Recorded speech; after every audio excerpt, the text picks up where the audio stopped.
Good morning students, मैं आपकी मीनू दी। आज मैं आपको 11th क्लास की शारीरिक शिक्षा विज्ञान का चैप्टर नंबर 7 परीक्षण, मापन और मूल्यांकन करवाने जा रही हूं, जिसमें मैं आपको परीक्षण, मापन और मूल्यांकन तथा इसका महत्व बताऊंगी। उम्मीद करती हूं कि आप मेरा ये वीडियो अंत तक देखेंगे और मेरे चैनल को लाइक और सब्सक्राइब ज़रूर करेंगे। आज के इस चैप्टर में मैं आपको बताऊंगी सबसे पहले कि परीक्षण किसे कहते हैं। टेस्ट।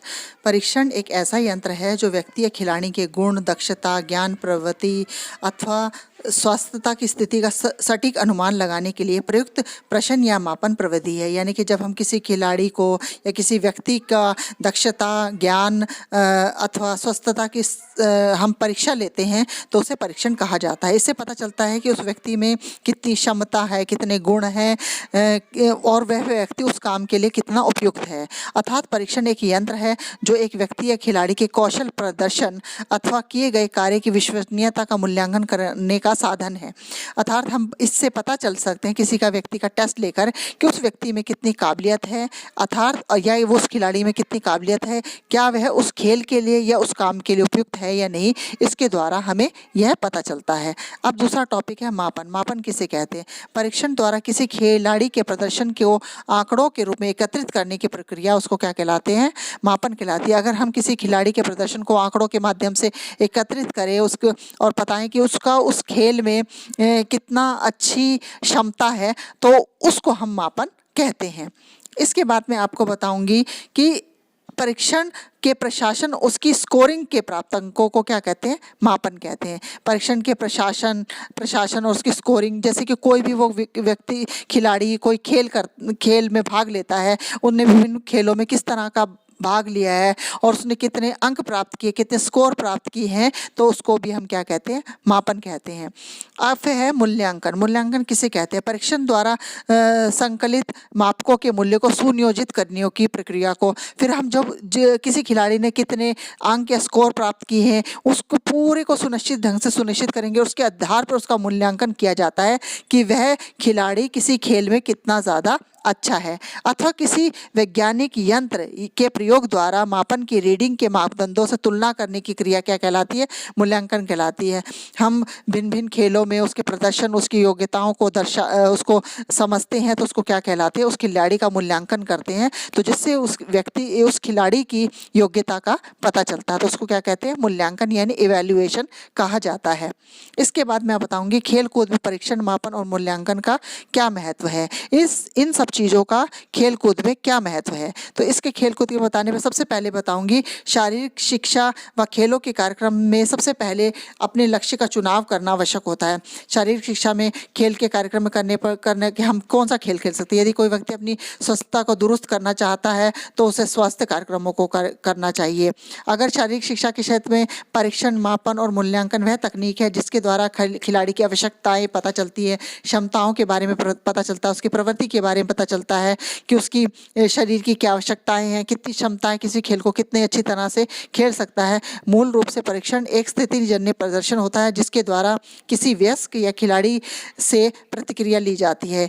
इन प्रतिक्रियाओं को मात्रात्मक व गुणात्मक ढंग में मापा जाता है। तो मापन एक ऐसी प्रक्रिया जिसमें खिलाड़ियों के प्रदर्शन का डेटा विभिन्न परीक्षणों द्वारा संग्रह किया जाता है और तत्पश्चात उस मापदंडों के आधार पर उसकी तुलना की जाती है कि वह खिलाड़ी किसी खेल के लिए कितना योग्य अथवा सक्षम है, तो उसे हम मापन कहते हैं।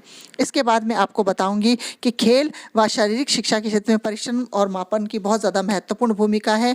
इसका महत्व क्यों है खेल और खेलों में मापन और परीक्षण यानी टेस्ट का और उसका मापन का क्या महत्व है? सबसे पहला नंबर 1 है उद्देश्य निर्धारित करना। परीक्षण का मापन आवश्यकता अनुसार लक्ष्य को निर्धारित करने में मदद करता है।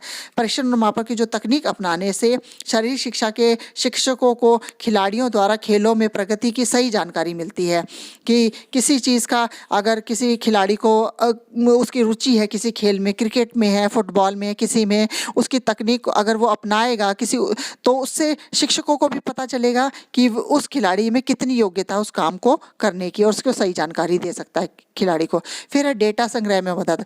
खेल या शारीरिक शिक्षा के क्षेत्र में परीक्षण का मापन का एक उद्देश्य ये भी है कि डेटा संग्रह करने में मदद मिलती है जो भविष्य में खिलाड़ियों की क्षमता को अलग से दर्शाता है। ये खिलाड़ियों को खेल प्रदर्शन में और अच्छा करने को प्रोत्साहित करते हैं। जैसे शिक्षक उन्हें बता सकते हैं कि आप इस खेल में कितने अच्छे हैं और अपने खेल में किस तरह सुधार करके और अच्छे स्कोर प्राप्त कर सकते हैं। नंबर 3, शिक्षण प्रणाली का मूल्यांकन। परीक्षण और मापन एक वैज्ञानिक साधन है जिसको अपनाने से शिक्षकों को खिलाड़ियों पर सही पद्धति का प्रयोग करने में मदद मिलती है कि वो देखते हैं कि किस खिलाड़ी में कौन सी पद्धति का उपयोग करके उसके खेल के स्तर को बढ़ाया जा सकता है ताकि उससे अच्छे वांछित परिणाम प्राप्त किए जा सके। तो ये था शिक्षण प्रणाली में मूल्यांकन। फिर तीसरा है क्षमताओं और योग्यताओं की जानकारी। परीक्षण और मापन के द्वारा जब डेटा एकत्रित कर शिक्षकों को खिलाड़ी को क्षमता और योग्यताओं की तो पूरी जानकारी मिली जाती है, जिसके आधार पर वे उसकी स्वास्थ्यता कार्यक्रम बना सकते हैं, उसकी क्षमताओं और योग्यताओं को और ज़्यादा विकसित कर सकते हैं ताकि वह अपने खेल में अच्छा प्रदर्शन कर सके।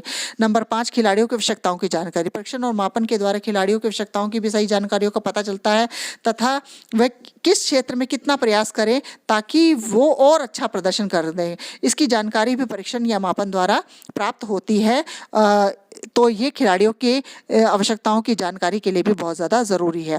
फिर हमारा छठा पॉइंट है कि शिक्षा प्रणाली का मूल्यांकन करने में सहायक होता है कि जिस प्रकार की हम शिक्षा अपने खिलाड़ियों को दे रहे हैं, क्या वो शिक्षा बेहतर है या नहीं है, उनको अच्छी तरह से अपने खेल को सुधारने में मदद मिल रही है या नहीं, या अच्छे नागरिक प्राप्त कर सकते हैं या नहीं, इसके बारे में मूल्यांकन करने में सहायक होते हैं।